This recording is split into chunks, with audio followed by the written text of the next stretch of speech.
Morning student. आज हम पढ़ेंगे कोलाइडिक विलयनों के गुणधर्म। कोलाइडिक विलयनों में कौन कौन से गुण पाए जाते हैं, ठीक है। तो कोलाइडिक विलयन गुणधर्मों में पहला है इनकी प्रकृति। कोलाइडिक विलयनों के गुणधर्मों में पहला कौन सा है? प्रकृति। तो कोलाइडिक विलयन विषमांगी प्रकृति के होते हैं। कोलाइडिक विलयन कौन सी प्रकृति के? विषमांगी प्रकृति के होते हैं, ठीक है। कोलाइडिक विलयन कौन सी प्रकृति होती है? कोलाइडिक विलयनों की विषमांगी प्रकृति के होते हैं।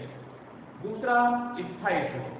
तो देखिएगा, हमने दो प्रकार के कोलाइडिक विलयन पढ़े, द्रव स्नेही एवं द्रवरोधी। द्रव स्नेही कोलाइडिक विलयनों के कणों के मध्य में आकर्षण बल पाया जाता है, जिसके कारण वो क्षय होते हैं, जबकि द्रवरोधी कोलाइडों में किसी प्रकार का कोई आकर्षण नहीं पाया जाता। यही कहते हैं कि द्रवरोधी कोलाइडों पर प्रावस्था में परिक्षेपण माध्यम के मध्य कोई आकर्षण बल नहीं पाया जाता, जिसके कारण ये कैसे होते हैं? अस्थायी प्रकृति के होते हैं।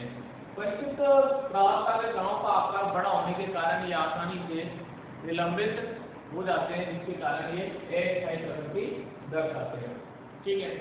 तीसरा सतही क्षेत्रफल या पृष्ठीय क्षेत्रफल। कोलाइडी कणों का आकार छोटा होता है, छोटा होने के कारण इनका सतही क्षेत्रफल अधिक होता है। कोलाइडी कणों का आकार निलंबन की तुलना में छोटा और वास्तविक विलयनों की तुलना में बड़ा होता है। तो इसलिए छोटा होने के कारण इनका सतही क्षेत्रफल अधिक होता है, और सतही क्षेत्रफल अधिक होने के कारण कोलाइडिक कण अच्छे अधिक शोषक का कार्य करते हैं। ध्यान रखना, बहुत अच्छा लाइन है। सतही क्षेत्रफल अधिक होने के कारण कोलाइडिक कण अच्छे अधिक शोषक का कार्य करते हैं, साथ ही ये प्रभावशाली उत्प्रेरक के रूप में उपयोग किए जाते हैं। क्लियर? अच्छे अधिक शोषक एवं प्रभावशाली उत्प्रेरक के रूप में उपयोग किए जाते हैं। अगला देखिएगा, रंग। कोलाइडिक विलयनों का रंग डिपेंड करता है परिशुद्ध प्रावस्था के द्वारा प्रकीर्णित प्रकाश की तरंगदैर्घ्य। कोलाइडिक विलयनों का रंग परिशुद्ध प्रावस्था द्वारा प्रकीर्णित प्रकाश की तरंगदैर्घ्य पर डिपेंड करता है। कोलाइडिक विलयन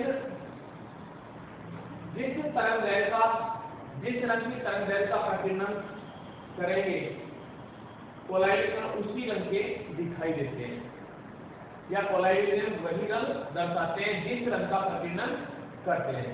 क्लियर? तो डिपेंड किस पे करेगा? प्रकीर्णित प्रकाश की तरंगदैर्घ्य पर। प्रकीर्णित प्रकाश की तरंगदैर्घ्य पर कोलाइडिक विलयनों का रंग निर्भर करता है।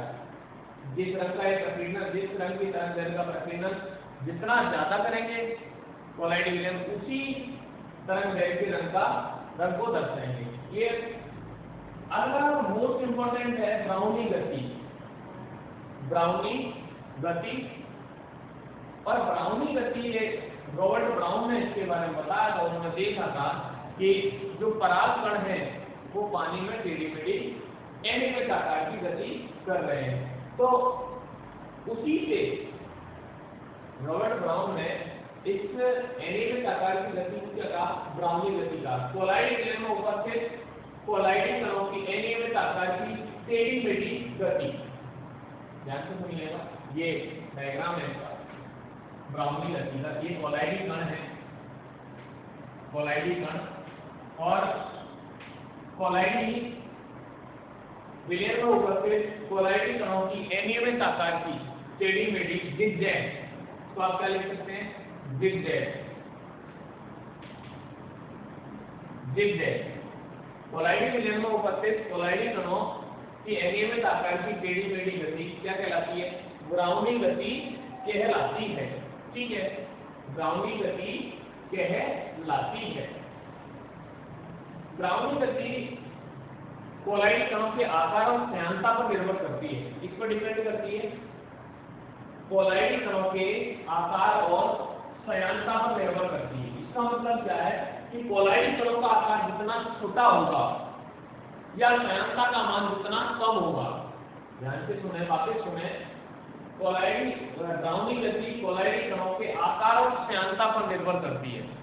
इस पर आकार और श्यानता पर निर्भर करती है। कोलाइडी कणों का आकार जितना छोटा होगा या श्यानता का मान जितना कम होगा, ब्राउनी गति उतनी ही अधिक होगी। क्लियर? क्लियर? आकार जितना छोटा होगा, कम होगा या श्यानता का मान भी कम होगा तो ब्राउनी गति का मान बढ़ जाएगा। तो इस पर डिपेंड करेगा कि कोलाइडी कणों के आकार और श्यानता पर निर्भर करती है। आकार का मान जितना ज्यादा छोटा होगा और श्यानता का मान जितना कम होगा, कोलाइडी विलयन उतनी ही तीव्र गति से ब्राउनी गति दर्शाते हैं। कोलाइडी कण उतनी तीव्र गति से ब्राउनी गति दर्शाते हैं। ये ब्राउनी गति परिक्षेपण माध्यम के कणों के साथ, ब्राउनी गति परिक्षेपण माध्यम के कणों के साथ कोलाइडी कणों की असमान टक्कर के कारण उत्पन्न होती है। उत्पन्न क्यों होती है? क्वेश्चन याद है कि जब ये टेढ़ी-मेढ़ी गति क्यों करते हैं, तो कोलाइडी कण परिक्षेपण माध्यम के कणों के साथ एनिमेट आकार की टक्करें करते हैं और उन टक्करों के कारण ब्राउनी गति उत्पन्न होती है। ठीक है, असमान टक्करों के कारण उत्पन्न होती है और कोलाइडी विलयन के स्थायित्व के लिए उत्तरदायी होती है। मतलब अगर ब्राउनी गति का मान कम है तो कोलाइडी विलयन का स्थायित्व कम होगा।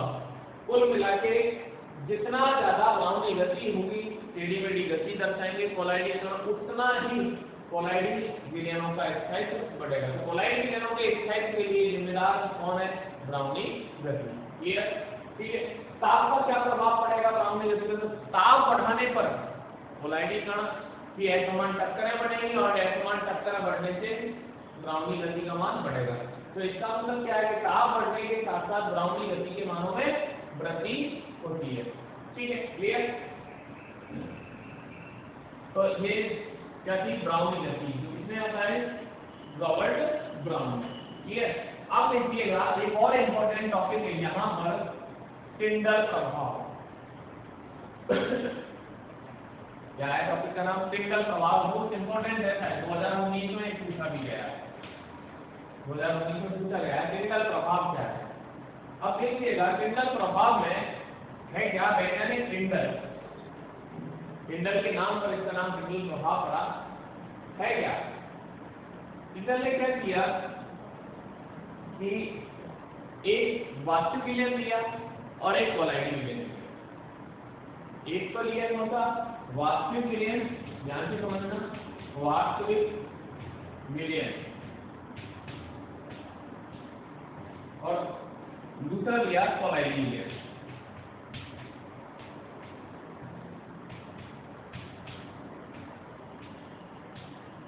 जब दोनों से होकर के प्रकाश स्रोत को गुजारा, ये प्रकाश स्रोत है, ठीक है, ये कोलाइडी विलयन है, ये टिंडल शंकु है और ये प्रतिबिंबित प्रकाश कोलाइडी कणों की सतह से प्रकाश को प्रतिबिंबित। ठीक है, तो वास्तविक विलयन और कोलाइडी विलयन दोनों से होकर जब प्रकाश को गुजारा तो वास्तविक विलयन से प्रकाश का पथ, इसका प्रकाश का पथ दिखाई नहीं देता, दिखाई नहीं देता, जबकि कोलाइडी विलयन से प्रकाश का पथ दिखाई देता है।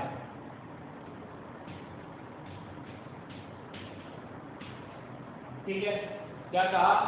जब वैज्ञानिक टिंडल ने जब कोलाइडी विलयन एवं वास्तविक विलयन से होकर के प्रकाश पुंज को गुजारा तो वास्तविक विलयन से प्रकाश का पथ दिखाई नहीं देता, जबकि कोलाइडी विलयन से प्रकाश का पथ चमकीली वर्ण रेखा के रूप में दिखाई देता है। इसके रूप में चमकीली वर्ण रेखा,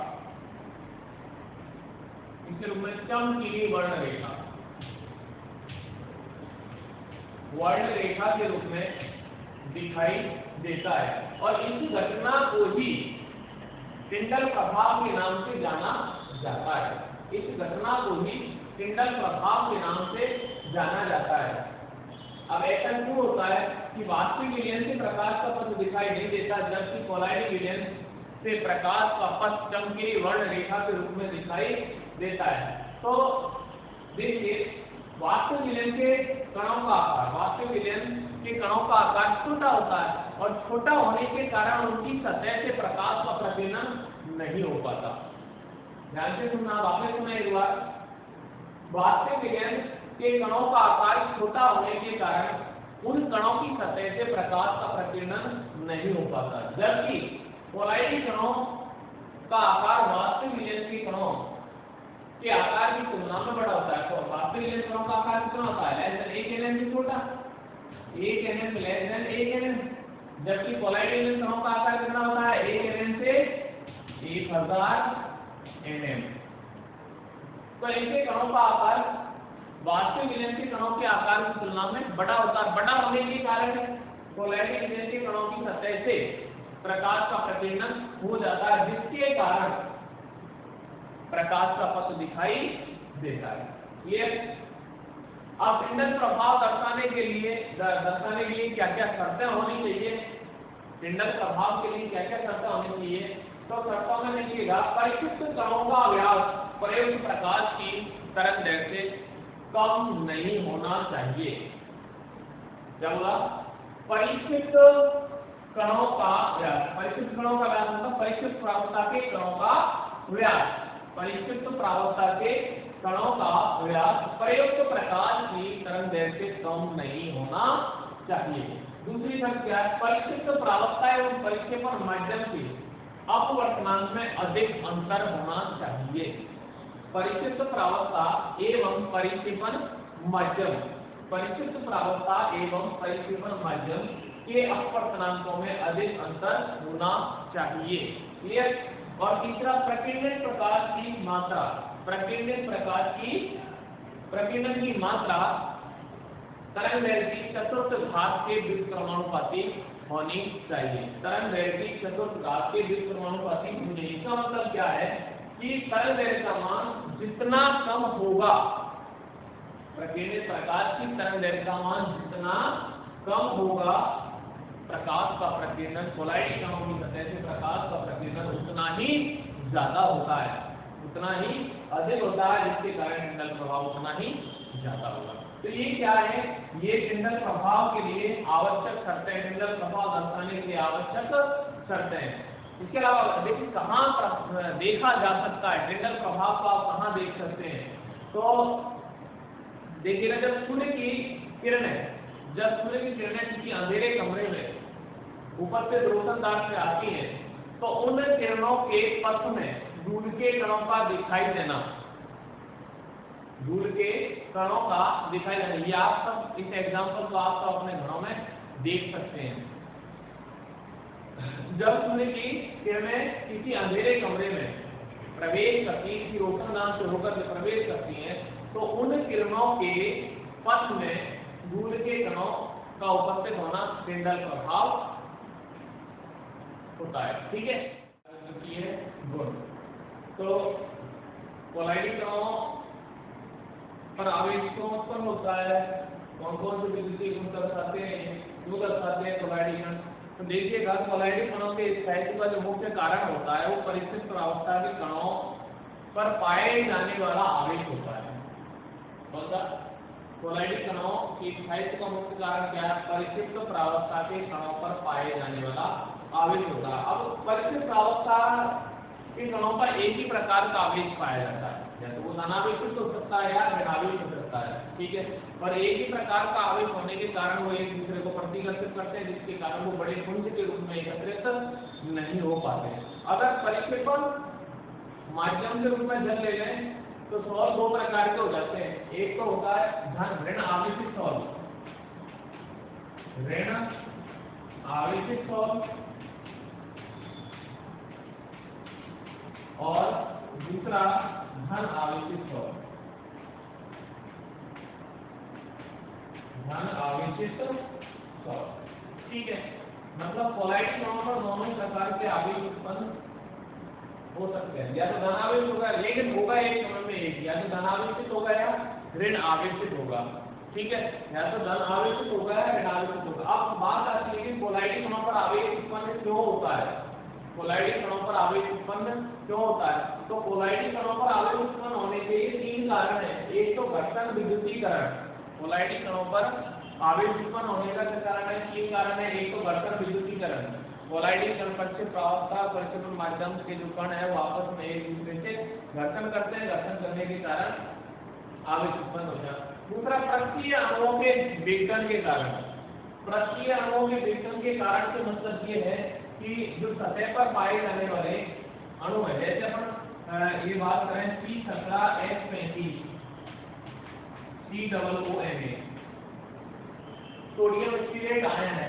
अब इसका जब विघटन होगा या अपघटन होगा तो सतह पर कौन होंगे, सोडियम आयन यहाँ से अलग हो जाएंगे और C17H35COO- प्लस Na प्लस, ये सोडियम आयन अलग हो गए, इसकी सतह पर कौन सा आवेश रह गया, ऋण आवेश रह गया। ठीक है, तो पृष्ठीय अणुओं के विघटन के कारण भी आवेश उत्पन्न होता है। और तीसरा और मोस्ट इंपोर्टेंट जो परीक्षाओं की दृष्टि से इंपोर्टेंट रहता है वो है आयनों का वर्णात्मक अधिशोषण। कौन सा है, आयनों का वर्णात्मक अधिशोषण। मेन कारण तो यही है, आयनों का वर्णात्मक अधिशोषण। ये सिद्धांत क्या कहता है, आयनों का वर्णात्मक अधिशोषण सिद्धांत क्या कहता है कि कोलाइडी विलयन में उपस्थित जो आयन होते हैं, कोलाइडी विलयन में पाए जाने वाले आयन कोलाइडी कणों पर अधिशोषित होते हैं। ठीक है, और वर्णात्मकता से मतलब यहाँ है कि कोलाइडी कण केवल उन्हीं आयनों का अपनी सतह पर अधिशोषण करते हैं जो उभयनिष्ठ होते हैं। उभयनिष्ठ आयनों का ही कोलाइडी कण अपनी सतह पर अधिशोषण करते हैं।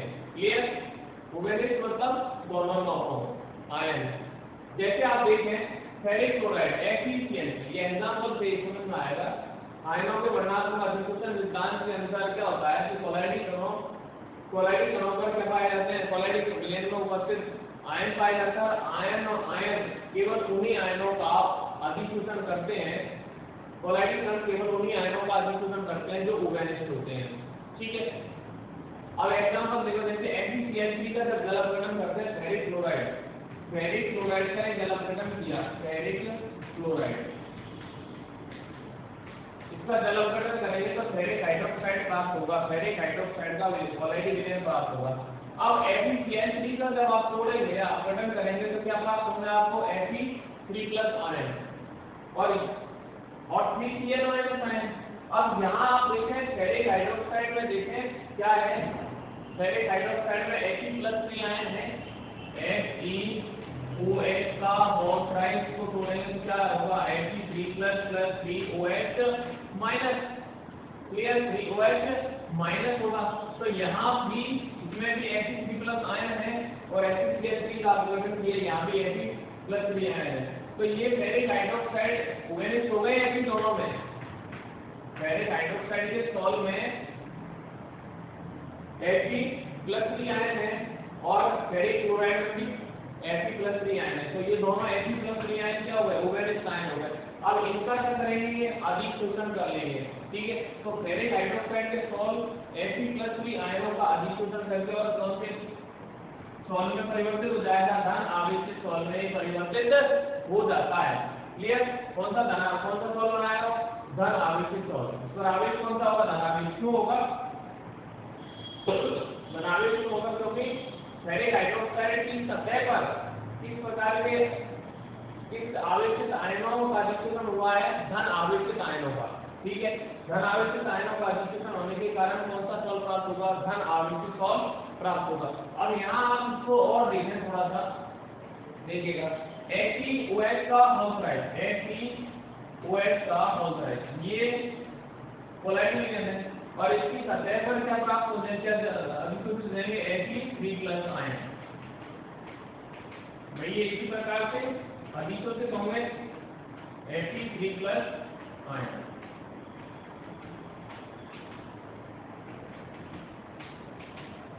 क्लियर, अब यहाँ दोनों में यहाँ भी Fe+3 आयन, ये भी Fe+3 आयन, दोनों में समान आवेश और समान आवेश के कारण क्या होगा ना, प्रतिकर्षण होगा। प्रतिकर्षण होने के कारण फेरिक हाइड्रोक्साइड के जो बड़े कण हैं वो छोटे छोटे कोलाइडी मास के कणों में परिवर्तित हो जाते हैं, जिससे कोलाइडी विलयन प्राप्त हो जाता है। ये इसी प्रकार से आप देखेंगे दूसरा एग्जांपल यहाँ, जो सिल्वर नाइट्रेट की जलीय विलयन आदि में, सिल्वर नाइट्रेट के आदि में पोटेशियम आयोडाइड का जलीय विलयन प्रभावित किया जाता है तो सिल्वर आयोडाइड बनता है। क्या बनेगा? Silver iodide.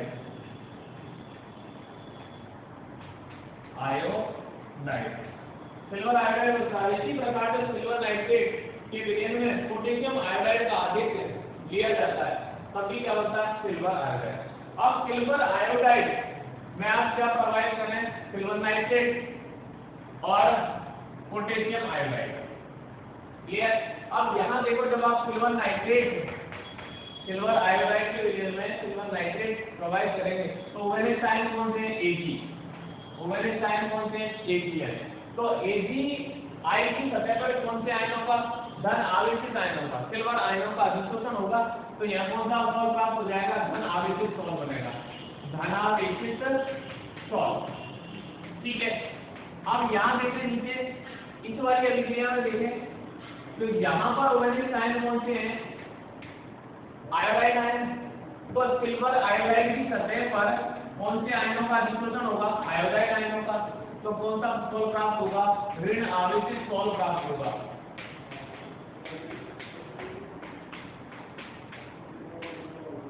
ऋण आवेशित सॉल्व प्राप्त होगा। तो कोई भी कोलाइडी विलयन जिस प्रकार के आयनों का अपनी सतह पर अधिशोषण करता है, सॉल्व उसी प्रकार का प्राप्त हो जाता है। अगर धनायनों का अधिशोषण करेगा तो धनावेशित सॉल्व प्राप्त हो जाएगा, ऋणायनों का अधिशोषण करेगा तो ऋण आवेशित सॉल्व प्राप्त हो जाएगा। इसी प्रकार से देखिएगा आर्सेनिक ऑक्साइड में H2SO प्रोवाइड की जाती है। कल हमने इसकी बात की थी, इंपोर्टेंट एग्जांपल है ये और एक परीक्षाओं में पूछा भी जाता है। और गठन में अपने बात की थी कि आर्सेनिक ऑक्साइड में जब H2SO प्रोवाइड की जाती है तो क्या होता है? आर्सेनिक सल्फाइड का कोलाइडी विलयन प्राप्त होता है। किसका? आर्सेनिक सल्फाइड का कोलाइडी विलयन प्राप्त होता है। इस आर्सेनिक सल्फाइड क्या, आर्सेनिक ऑक्साइड क्या प्रोवाइड की है? H2SO का अपघटन करेंगे तो 2H प्लस और H2 अब यहाँ ओवेलेंस आयन कौन से हैं? आर्सेनिक सल्फाइड और इधर भी सल्फाइड है। तो कौन से किस प्रकार का सॉल्व प्राप्त होगा?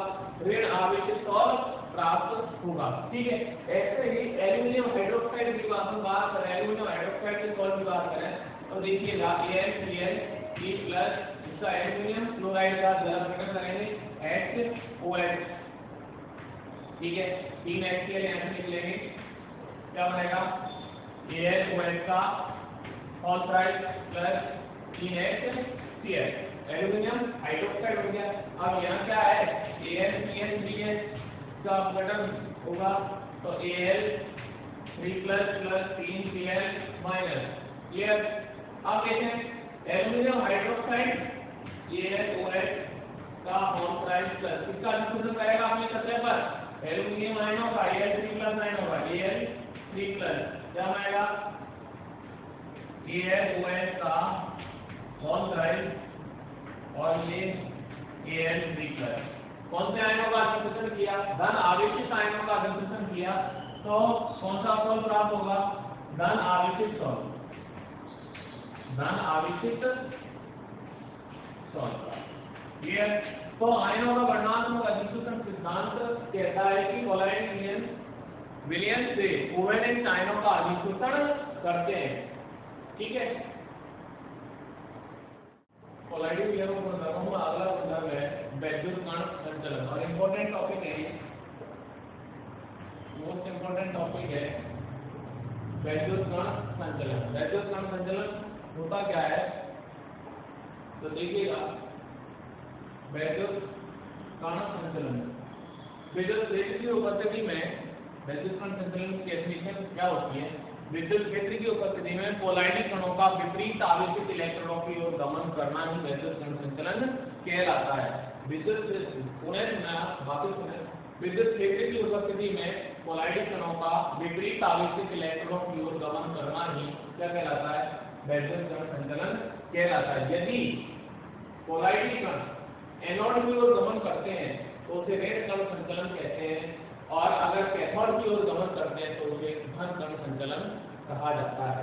ठीक है, वापिस सुने, अगर एनोड की ओर गमन करते हैं, यदि कोलाइडिक कण एनोड की ओर गमन करते हैं तो उसे ऋण कण संचलन कहते हैं, तथा कैथोड की ओर गमन करते हैं तो उसे धन कण संचलन कहते हैं। क्योंकि विपरीत आवेशित इलेक्ट्रोड की ओर गमन करेंगे कोलाइडिक कण, तो कैथोड कैसा है, ऋण आवेशित। ऋण आवेशित है तो कौन से कोलाइडिक कण कैथोड पर जाएंगे, धन आवेशित। ठीक है, कैटाबोरोसिस और इलेक्ट्रो एनाबोरोसिस। ठीक है, अब आप देखें वैद्युत कण संचलन के द्वारा कोलाइडिक कणों पर पाए जाने वाले आवेश की प्रकृति को ज्ञात किया जाता है। क्या काम आता है वैद्युत कण संचलन? वैद्युत कण संचलन के द्वारा कोलाइडिक कणों पर पाए जाने वाले आवेश की प्रकृति को ज्ञात किया जाता है।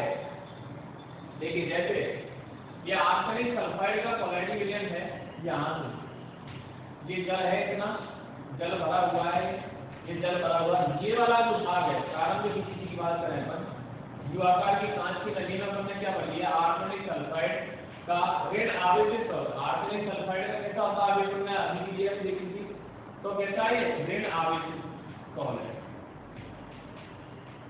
कैसा है, ऋण आवेशित। जैसे ये कब कौन सी स्थिति है, प्रारंभिक जब विद्युत धारा प्रवाहित नहीं की है, केवल एक जो आकार की कांच की नली में क्या भरा गया, जल और आर्सेनिक सल्फाइड का ऋण आवेशित कोलाइड। जैसे ही विद्युत धारा प्रवाहित करेंगे तो ये ऋण आवेशित कोलाइडिक सॉल्ट कहां चला जाएगा, एनोड पर। एनोड मतलब धन आवेशित इलेक्ट्रोड पर ये चला जाएगा, जल एक तरफ एकत्रित हो जाएगा। ये वाला जो भाग है ये पूरा जल है यहाँ तक, और ये वाला जो भाग है ये पूरा क्या है, ये आर्सेनिक सल्फाइड का ऋण आवेशित सॉल्ट है, जो कौन से इलेक्ट्रोड पर चला गया, धन आवेशित इलेक्ट्रोड पर। सॉल्ट कैसा था, ऋण आवेशित गया, धन आवेशित पर। इसका मतलब क्या है कि कोलाइडिक कण विपरीत आवेश विद्युत क्षेत्र की उपस्थिति में विपरीत आवेशित इलेक्ट्रोड पर चले जाते हैं, और वहां पर क्योंकि दोनों विपरीत आवेशित हैं तो अपने आवेश को खो देते हैं, और आवेश को खो करके और उदासीन हो जाते हैं, और उदासीन हो करके और बड़े कण के रूप में एकत्रित हो जाते हैं। क्लियर? विद्युत धारा प्रवाहित करने पर, वापस सुने, विद्युत धारा प्रवाहित करने पर कोलाइडिक कण विपरीत आवेशित इलेक्ट्रोड पर चले जाते हैं, जहां वे अपने आवेश को होकर के उदासीन हो जाता है, उदासीन होकर के और एक बड़े पुंज के रूप में एकत्रित हो जाते हैं। ये क्या था, वैद्युत कण संचलन। ठीक है, आप देखें कोलाइडिक विलयनों का स्कंदन। कोलाइडिक विलयनों का स्कंदन, स्कंदन क्या होता है, कोलाइडिक विलयन के अवक्षेप में, किसी भी कोलाइडिक विलयन के अवक्षेप में परिवर्तित होने की प्रक्रिया ही उसका कोलाइडिक विलयनों का कहलाता है, स्कंदन कहलाता है। किसी भी कोलाइडिक विलयन के अवक्षेप में परिवर्तित होने की प्रक्रिया ही कोलाइडिक विलयनों का स्कंदन कहलाता है। ठीक है, यह एक कहते हैं कि कोलाइडिक कणों का स्कंदित होकर नीचे बैठ जाने का प्रक्रम, कोलाइडिक कणों का स्कंदित होकर नीचे बैठ जाने का प्रक्रम भी क्या कहलाता है, कोलाइडिक विलयनों का स्कंदन कहलाता है। ठीक है, कोलाइडिक विलयनों का स्कंदन दो प्रकार से हम कर सकते हैं। एक तो आदित्य अपवहन के द्वारा, अपन ने अपवहन पढ़ा था, एक तो आदित्य अपवहन के द्वारा। तो आदित्य अपवहन के द्वारा कैसे करेंगे, यदि कोलाइडिक विलयन का, आदित्य का मतलब होता अधिक मात्रा। ठीक है, यदि कोलाइडिक विलयनों का अधिक समय तक अपवहन किया जाए, यदि कोलाइडिक विलयनों का अधिक समय तक अपवहन किया जाए तो उनका आसानी से स्कंदन हो जाता है, तो उनका आसानी से स्कंदन हो जाता है, स्कंदन हो जाता है तथा कोलाइडिक कणों पर पाए जाने वाला जो आवेश है वो अलग हो जाता है। क्लियर? दूसरा, वैद्युत अपघट्य मिलाकर। यदि कोई कोलाइडिक विलयन है, कोलाइडिक विलयन पर पाए जाने वाले कण एक ही प्रकार के होते हैं, एक ही प्रकार के आवेशित कण होते हैं, अगर उनमें विपरीत आवेशित वैद्युत अपघट्य मिला दिया जाए, विपरीत आवेशित वैद्युत अपघट्य पदार्थ मिला दिया जाए तो वे एक दूसरे से के आवेश को निरस्त करके उदासीन हो जाते हैं। जैसे देखो अभी अपन आर्सेनिक सल्फाइड का ऋण आवेशित सॉल्ट लिया था, AS2S3, ये आर्सेनिक सल्फाइड का ऋण आवेशित सॉल्वेंट H2-, ठीक है, आर्सेनिक सल्फर, कैसा है ऋण आवेशित। अगर इस आर्सेनिक सल्फाइड में आप BaCl2 मिला दें, क्या मिला दें, BaCl2 बेरियम क्लोराइड, तो पहले इसका आयन होगा Ba2+ plus 2Cl minus, clear. अब यहाँ ये ऋणावेशित सॉल है तो Cl माइनस तो आप मिला नहीं सकते क्योंकि सेम चार्ज वाले हो जाएंगे ऋणावेशित। विपरीत आवेशित आयन मिलाएंगे तो यहाँ क्या मिलाएंगे, प्लस Ba2+, विपरीत आवेशित आयन मिला देंगे तो इससे बन जाएगा AH2S2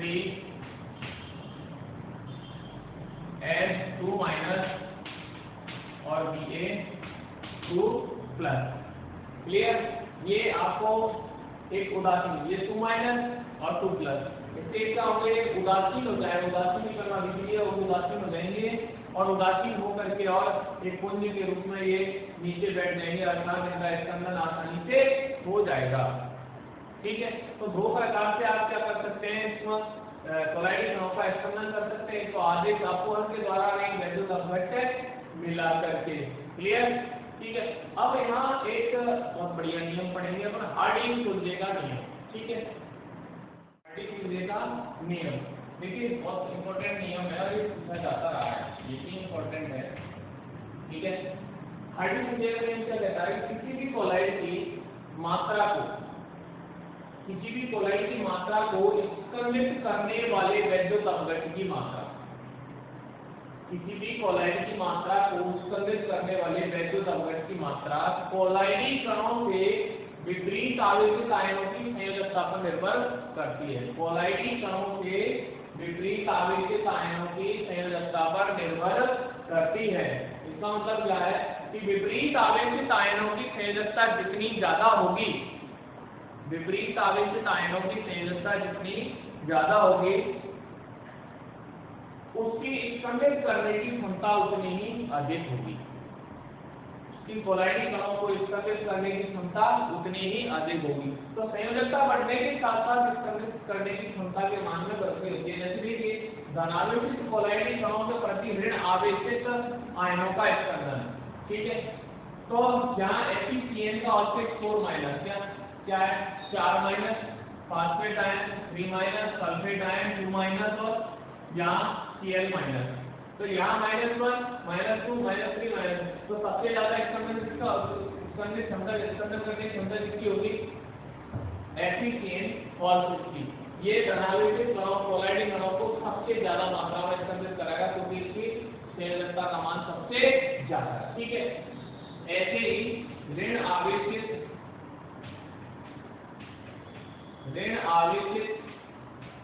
कोलाइडिक कणों के प्रति धन आवेशित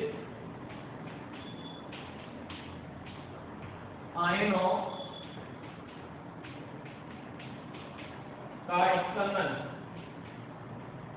क्या लिखेंगे, देखिएगा, Sn4+ greater than Al3+ greater than Ba2+ greater than Na+, सबसे ज्यादा किसकी होगी, Sn4+ की, उससे कम होगी Al3+ की, उससे कम होगी Ba2+ की, और सबसे कम क्या होगी, किसकी होगी, Na+ की, क्लियर।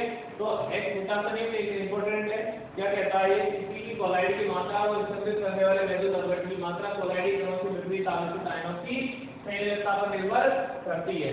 मतलब क्या है इसका, विपरीत आवेशित आयनों की संयोजकता जितनी ज्यादा होगी, उसको स्कंदित कर, कोलाइडी कणों को स्कंदित करने की क्षमता उसमें उतनी ही अधिक होगी, ठीक है। इसके बाद पढ़ते हैं हम कोलाइडों का रक्षण या रक्षी कोलाइड। देखिए रक्षी कोलाइड क्या होते हैं।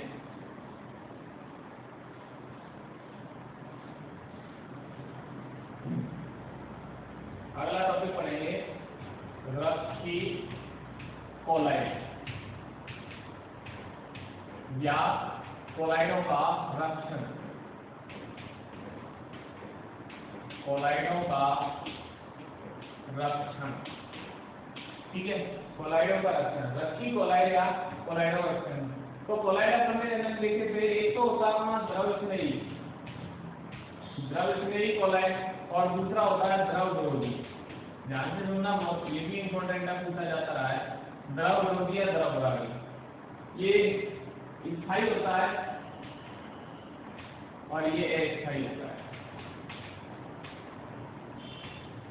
द्रव विरोधी कोलाइड अस्थायी प्रकृति का होता है और द्रव स्नेही कोलाइड स्थायी प्रकृति का। यही कहते हैं कि द्रव स्नेही कोलाइड द्रव विरोधी कोलाइड की तुलना में अधिक स्थायी होता है, या द्रव विरोधी कोलाइड द्रव स्नेही की तुलना में ज्यादा अस्थायी होता है। दोनों का मतलब एक ही है। तो द्रव विरोधी कोलाइड के स्थायित्व को बढ़ाने के लिए अब आप देखें, इस प्रकार समझें इसको कि ये आपने लिया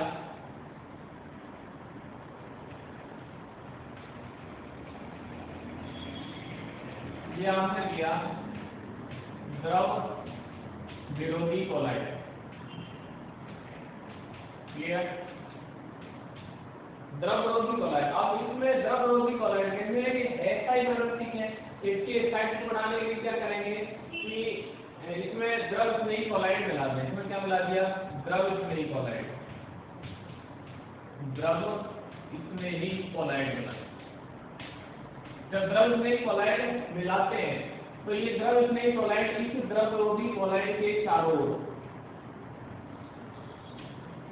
द्रव स्नेही कोलाइड द्रव विरोधी कोलाइड के चारों ओर इस प्रकार के रक्षण परत का निर्माण कर देता है। यहाँ क्या है बीच में,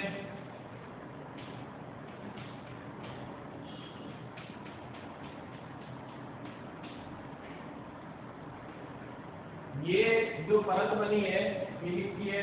द्रव स्नेही की, द्रव स्नेही कोलाइड की, और ये है द्रव विरोधी कोलाइड। ठीक है, तो द्रव स्नेही कोलाइड द्रव विरोधी कोलाइड के चारों ओर एक रक्षण परत का निर्माण कर लेता है, जिसके कारण द्रव विरोधी जो कोलाइड है वो अपघटित होने से बच जाता है और द्रव स्नेही कोलाइड इसका क्या करता है? रक्षण करता है। ठीक है, तो यहाँ पर रक्षी द्रव स्नेही कोलाइड को क्या कहेंगे? रक्षी कोलाइड कहते हैं। ठीक है, ठीक है, द्रव स्नेही कोलाइड के कारण द्रव विरोधी कोलाइड का अवक्षेपण नहीं हो पाता है। ठीक है, जिसके कारण द्रव स्नेही कोलाइड क्या कहलाएगा? रक्षी कोलाइड, और इसी को कहते हैं कोलाइडों का रक्षण। ये वापिस समझे, एक बार फिर समझे कि द्रव स्नेही कोलाइड अधिक स्थायी होते हैं द्रव विरोधी कोलाइडों की तुलना में।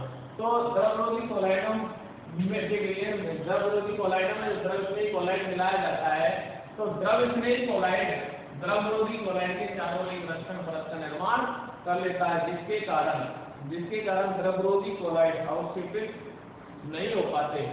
ठीक है, इसलिए यहाँ द्रव स्नेही कोलाइड को रक्षी कोलाइड कहते हैं और इस प्रक्रिया कोलाइडों का रक्षण कहलाती है। क्लियर? धन्यवाद।